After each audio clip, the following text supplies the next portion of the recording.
Now, members of the SAPS are monitoring the gathering outside former President Jacob Zuma's home in Nkandla. His supporters have arrived to show the former president some support. We understand the former president, and this is what's been reported. He is in Durban consulting with his lawyers on the Concord judgment. He has 3 days to hand himself over to authorities. He was found to be in contempt of court for his consistent refusal to appear before the state capture inquiry. The Jacob Zuma Foundation is denouncing that judgment, calling it emotional and angry. Let's go to Nkandla now and speak to our senior reporter, Siphamandla Goge, who has been watching developments outside the former president's home. Siphamandla, thank you so much for making time on the lead. What's been the situation so far? Earlier, you were showing us visuals of people driving towards Nkandla, some were marching towards the former president's home. What's the situation currently? Some of them are still here, others have dispersed. Bonga Mkize will show you what is happening outside former President Jacob Zuma's home. His supporters have come here to show support and solidarity, but they have told us that they are here to protect him. He is not here as we speak. He is still in Durban. We understand that he spent the better part of yesterday consulting with his lawyers. And I've just spotted a gentleman there whom I think is Edward Zuma. He is wearing a black T-shirt pointing towards the other direction. Of course, his face is not facing our camera, but that is Edward Zuma. They're speaking to a gentleman who is wearing a blue shirt. So he's here. He's been here speaking on behalf of his family, even though he has said he doesn't speak on behalf of them. He has said that his father is not here yet. He was consulting with his lawyers in Durban. So today, about 2 hours ago, we witnessed a situation where a group of men from Nkandla, KwaNxamalala, made their way to the former president's home. They entered the gate there. They went inside singing and chanting. They were led by local Nkosi Zuma. And after that, there were ANC members led by religious leaders who have spoken to the media. But it seems as if no one wants to go on record really here because they are scared of being arrested as organizers of this gathering. Unfortunately, you will not be able to see what I'm seeing, but I'm going to tell you what is happening. On my left, there is a police van that is monitoring the situation here. You won't see it because it's blocked by these other cars, but behind these cars, there is a police van there monitoring what is happening in and around here.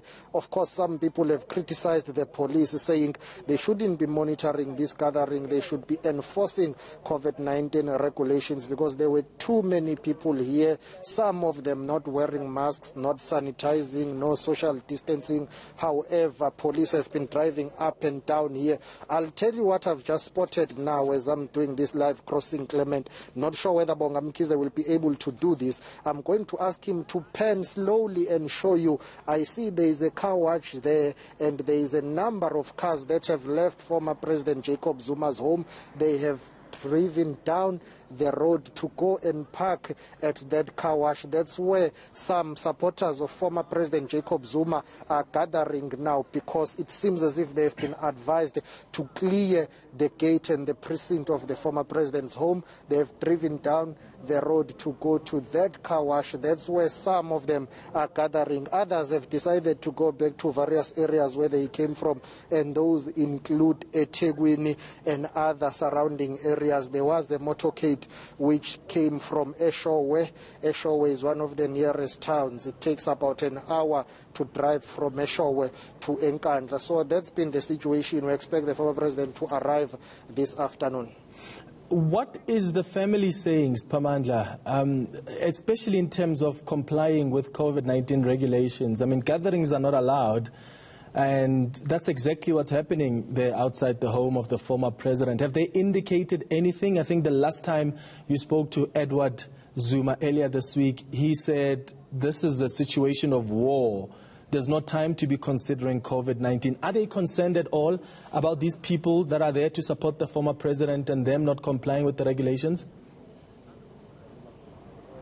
Not at all. Based on what Edward Zuma said, after that reckless statement of saying we are in a situation of war, we are not bothered about COVID. Remember, this third wave is very brutal. The Delta variant is very brutal. We are seeing an increase in the number of infections and deaths. So Edward Zuma earlier on said they are not bothered and worried about COVID-19, of which some people will say that was a very reckless statement, bearing in mind that the country is in the midst of this deadly pandemic. Other than that, we haven't heard anything from family members. Yesterday I spoke to Mr. Nkandla Zuma, who is former President Jacob Zuma's brother. We did ask him about that, to say, yes, people will be coming here to support your brother, but there are concerns from health authorities, law enforcement authorities, as well as general population in the country about any gathering, not here at Nkandla only, but any gathering.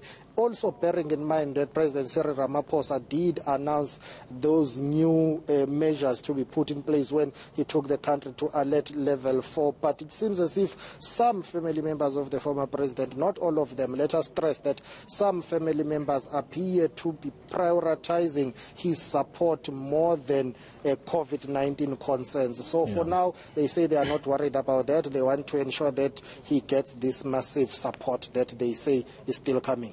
All right, Siphamandla Goge, thank you so much for that update. Live to us outside the former president's home in Nkandla.